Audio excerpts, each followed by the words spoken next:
Impeachment laban kay BP Sara. Tinututulan raw ni BBM. I'm sure you know natakot lang sila. Dahil alam nila kung ano ang mangyayari. Baka malamang siya pa ang mapalayas sa palasyo. Takot lang sila na magkaroon ng people power dahil alam nila na galit na ang taong bayan laban sa kanila, sa kanilang mga kalukuhang ginagawa ngayon. Kaya kunyaring pinigilan niya ang impeachment laban kay BP Sara. Totoo lang ay gustong-gusto na nilang sipain si BP Sara. Mula pa noon, matagal na nila itong plano. Ang dahilan ay natunugan na babaliktad ang mga Armed Forces of the Philippines, kapulisan at ang taong bayan. Kaya kunyari ay pinipigilan ni BBM upang ipalabas na may simpatiya pa rin kay BP Sara. Pero ang totoo, ito ay isang propaganda lamang upang makakuha ng mga simpatiya sa mga sambayan ng Pilipino na isang kaplastikan sa mga Marcos. At isa pang dahilan, alam ni Marcos o ni BBM na hindi siya magwawagi. At alam niya na magiging magulo ang mangyayari sa bansang Pilipinas kung ito'y gagawin niya. At dahil dito ay merong isang mamamayang Pilipino na galit kay BBM at walang takot na sinigawan niya ito.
sinungaling siya?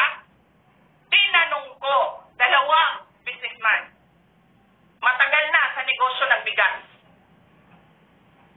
Because I was concerned. This is a campaign promise. 20 pesos na kilo ng bigas. And so, I really sat down and talked to a businessman.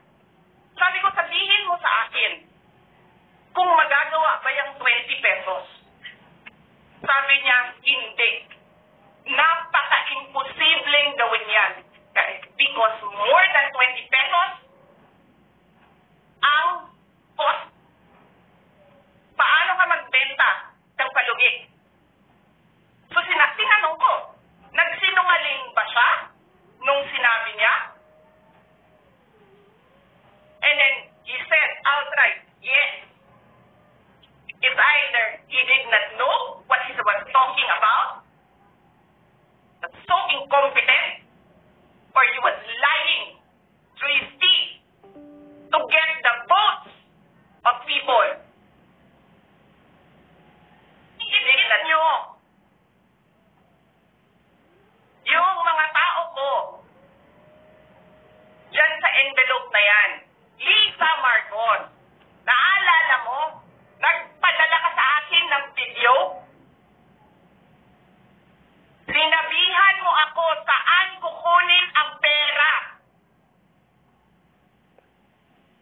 Pinakita mo ang muka ng tao doon sa video message mo.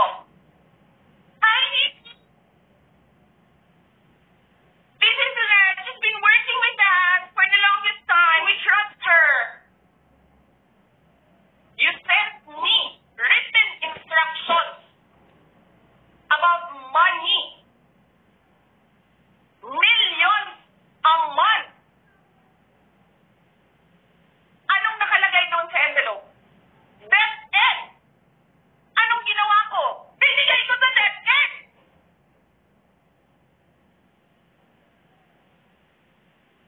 Wala ka nga posisyon sa gobyerno. Namimigay ka ng pera ng gobyerno eh.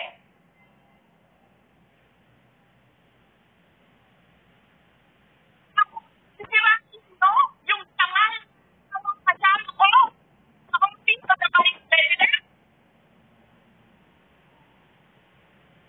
Sasabihin nyo sa mga tao, nakaw yan, confidential funds yan. Niwala nga kayong isang proof na confidential funds yan. Naniwala lang kayo sa isang babae na ang pangalan ay Gloria Mercado na nagsabing confidential funds yan na hindi nyo nga nilabas na wala pang confidential funds, meron ng white envelope. Kasi 2022 pa lang, may utos na ng pera sa DepEd. Tapos kami yung nagsisinungaling. Nagbibigil ako eh. Kasi gusto ko lang magtrabaho. Gusto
naman yan.